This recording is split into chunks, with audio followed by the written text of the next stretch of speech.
Good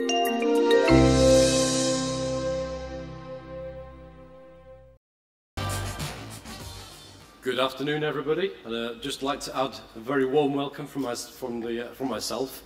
Add to the welcome that you received from Graham. I think this is it's a fantastic venue, and it's humbling to see it crammed full of people interested in this topic, because it's been a difficult journey for the first couple of years, but it's one that I think we've made fantastic progress on.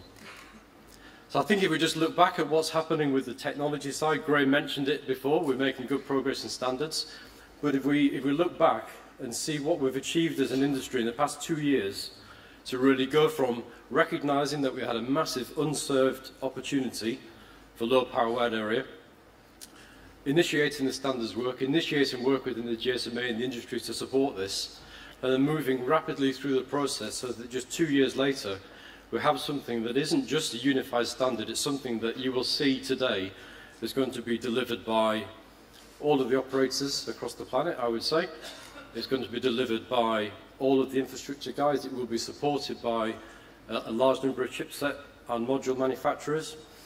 And we will be looking to see and to engage to put this technology into everything that's got a battery. So I think the technology side has really developed terrifically. What we want to do now is to make sure we have the complete end-to-end ecosystem for this, that we have the right models for engagement, and that this technology becomes relevant outside the telecom industry and relevant to everybody building every type of connected device. And so we formed a forum, which is really just a band of the willing, if you like, within the auspices of the GSMA, but it's pulling together operators, vendors, module manufacturers, customers, early adopters to create this ecosystem, create the momentum and start to build on this. And that's the challenge and that's the opportunity, and one that we welcome in the year ahead, is to get our pilots running across the world, to get a fully federated network of open labs established, to get certification started, and to really build some very, very good, very competitive developer ecosystems. And we'll do this through the forum. So you see at the centre of here, it's not the operators and it's not the equipment manufacturers, it's the people who are aspiring to use the technology within their products. So we call them solution providers, vertical industries, consumers, enterprises. It's people who are looking for a certain set of capabilities and to have the confidence to embed those within their products. Of course, that needs a first tier of support from developer community, from module manufacturers, from chipset manufacturers, and last but not least, it needs the full enveloping support of the network infrastructure, the mobile network operators, and this network of labs. And the labs you will hear more about later forms the first engagement point for all developers. So without further ado, I'd like to start the first session of today, which is to gain some operator perspectives. So I'd like to invite to the stage my fellow presenters, so Luigi, Angel, and Madam Huang, please join me on the stage.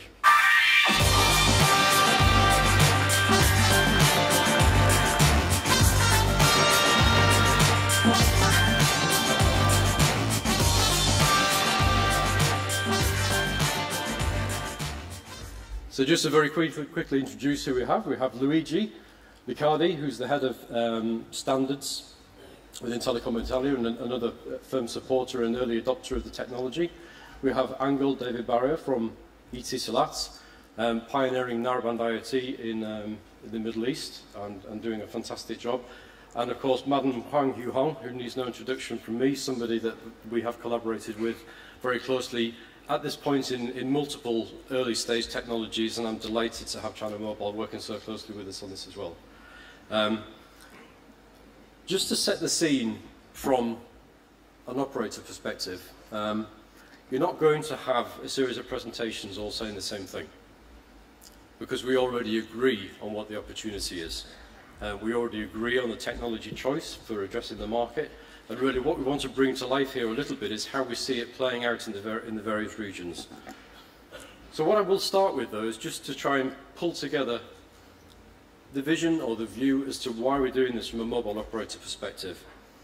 So we have these fantastic strengths as a community. We have great reliability, we have coverage, we have roaming, we have licensed spectrum assets, we're offering security, trust, customer service. At the same time, you look at the fantastic industry around the Internet of Connected Things, the Internet of Everything, which has got incredibly fast time to market, brilliant, fantastic diversity, a massive range of use cases that I'm astounded by, very engaged developer communities. And what we see in this is an opportunity to bring this together in a way that is very natural but very powerful.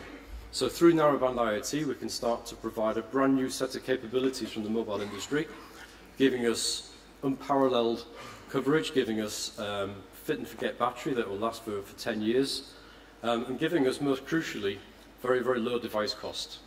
So this becomes the technology of choice for embedding in a whole range of low power connected applications. This is a vision that we all share, so we won't say it again. What we will do next is to go through and see how this plays out in the various regions. So it's my great pleasure to hand over first of all to Luigi. I can give you this, Luigi, and you can use the mic. Okay. Who will take us through the situation and the story for Europe. Good.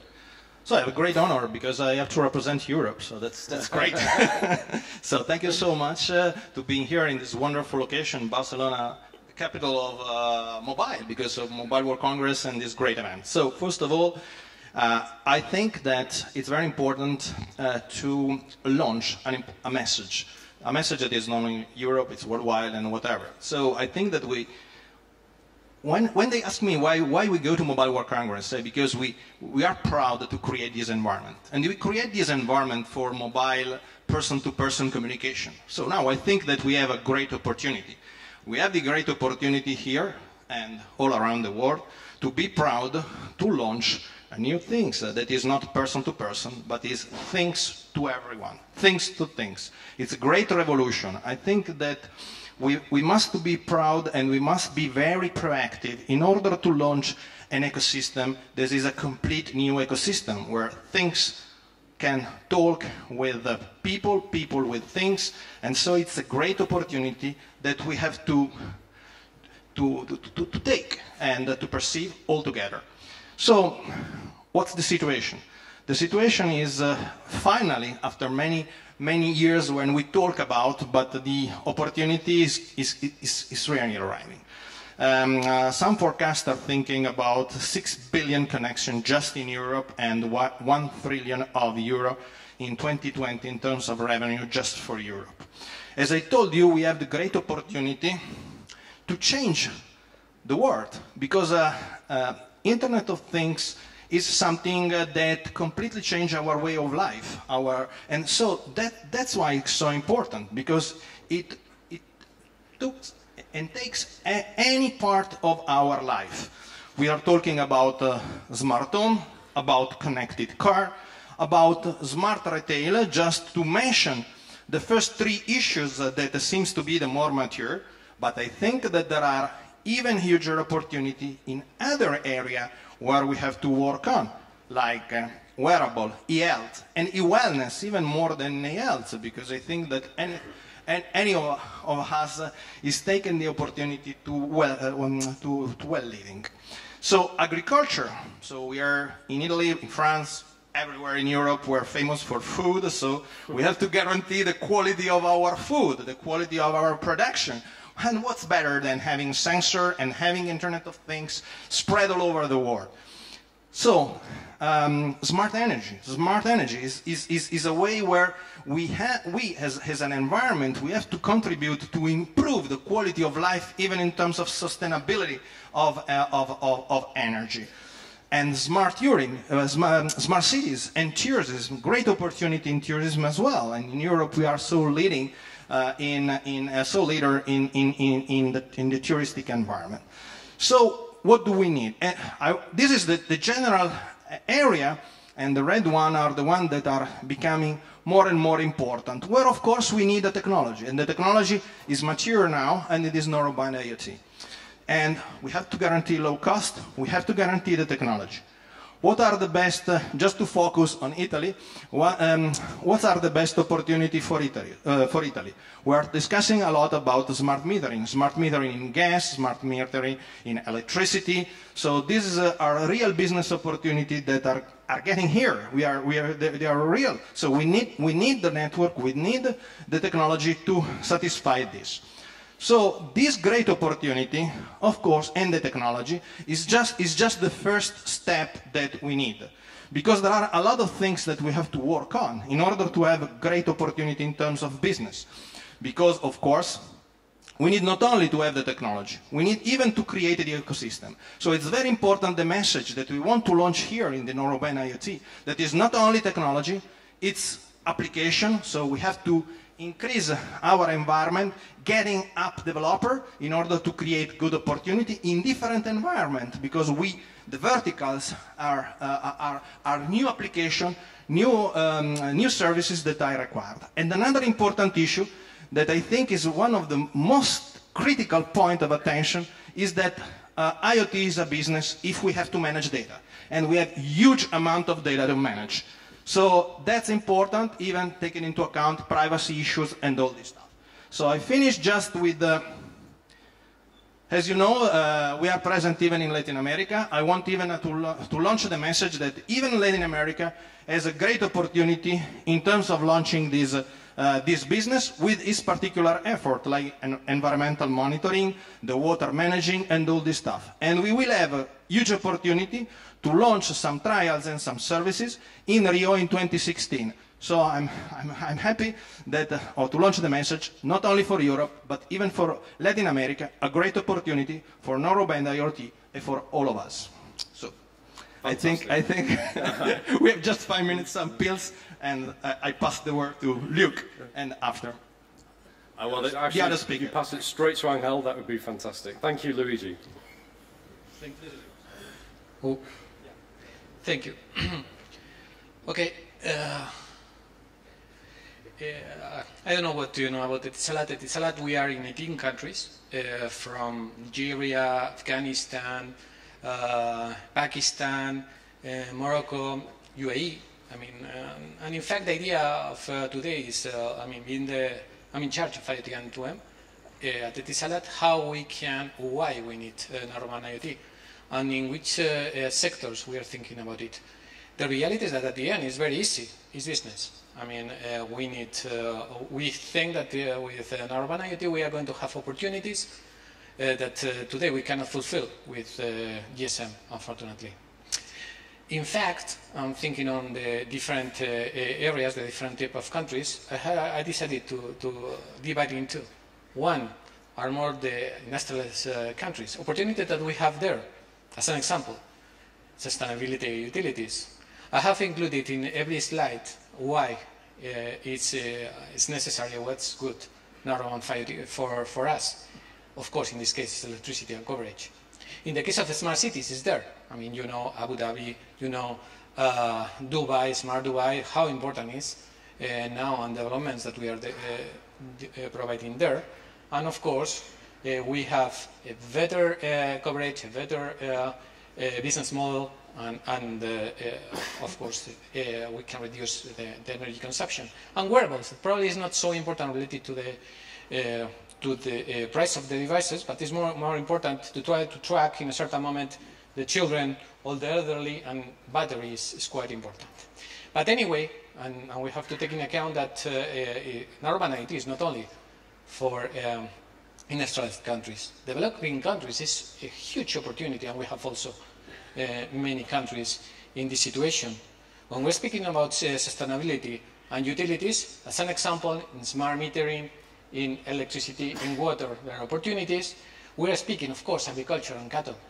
That is a great opportunity, thinking on the possibilities that Narrowband IoT are providing us. And don't forget that smart cities are not for the big and important cities. This is a big and important city, but it's Lagos, Nigeria, and we have to provide services also there. Then the reality and the idea that I wanted to tell you is that there are opportunities in the emerging countries and of course in the industrialized countries, and we are very happy to cooperate and try to accelerate the deployment of Narrowband IoT in our region. Thank you. And Madam Huang, you could please... Okay, good afternoon, everybody.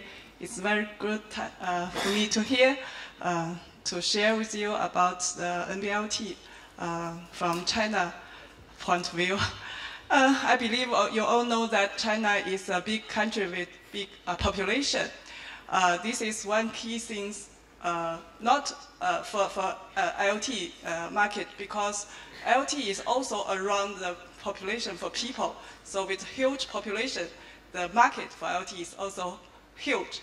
This is one thing. The other thing is, I believe you all know that the development strategy of China now is to combine the beauty of the ICT, the Internet of Things, to help the transformation of the traditional industry, to make it more, more efficient, more green, and more sustainable.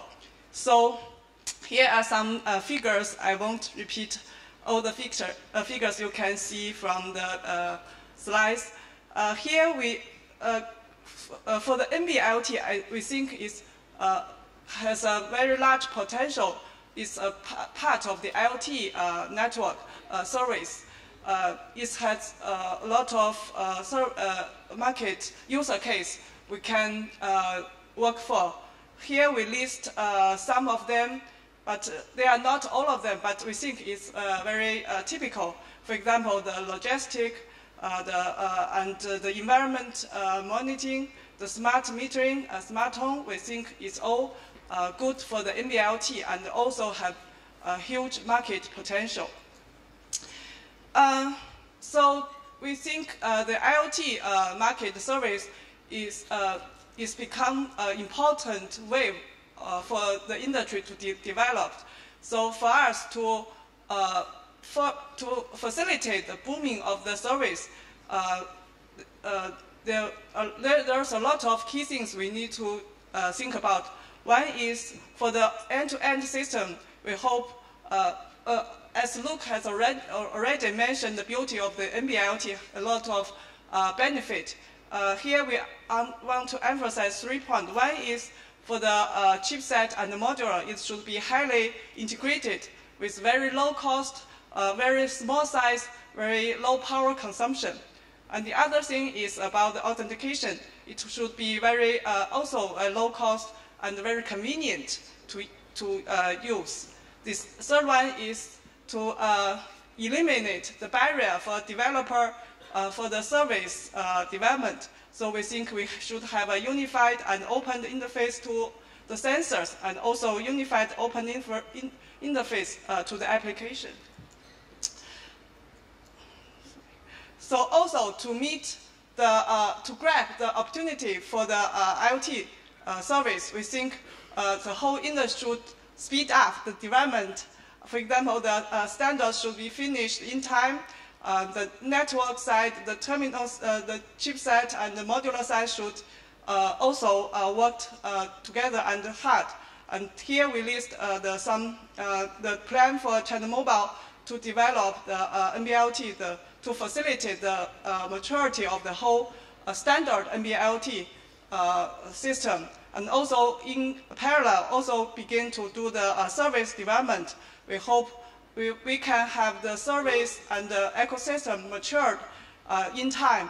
And we believe next year will be the a very big commercial network development. Thank you.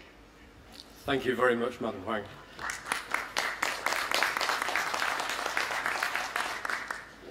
Now, as I feared when we started this, tried to pack so much into the agenda for today, we've already run out of time for the operator panel, I'm afraid.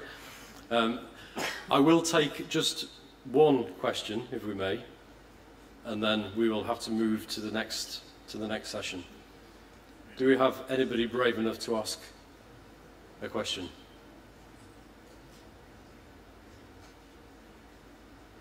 We have some mics in the audience. I have a question over here. You could please introduce yourself. Yes, thank you. Hi, Joe Madden, Mobile Experts. So some of you showed some numbers on the number of connections and the amount of revenue. Just Luigi, the one that you showed was see, now it was for Europe, you were looking at 6 billion connections and 1 trillion euros. So when I do the math on that, it works out to about 140 euros per year per connection. And so my question for the three operators, does that amount of money sound reasonable as a revenue figure per connection? Yes, sure. The revenue not refers to the connection. So I think that the business model is completely different. So this is the full business of Internet of Things with all the ecosystem involved. So it's not a business per connection. So I think that for us, I think it's important to provide a good network, a good technology, in order that these figures will maintain. But it's unfortunately, it's not all in our pocket. So I think that this is the full business of the Internet of Things. And the Internet of Things enabled a lot of business that are based on service and on data management and all this stuff. So it's very important for any of us to understand that it's not a business of connection, it's a business of service, it's a business of data management, and there are a lot of players that can work there. So it's a responsibility for us to make that this happen. Yeah, thank you, Luigi. And I think I will just say on that as well. Sorry, I think, do you want to? Or I think maybe, yeah. Just to say, as part of the forum activity and part of the reason we're engaging with the developers, with the solution providers so closely, is to understand how business models need to evolve in order to maximize this. So there is no kind of set mentality going into this that it has to be a per connection fee. This is something that we are working across the forum to understand and to make sure that, to coin Graham's phrase earlier, there are no barriers, there is no friction to this technology being adopted. But I will leave it there. I'm already way over, and I would love to there hand over to Svetlana to take us through the next session, and we can find out what the rest of the industry is doing.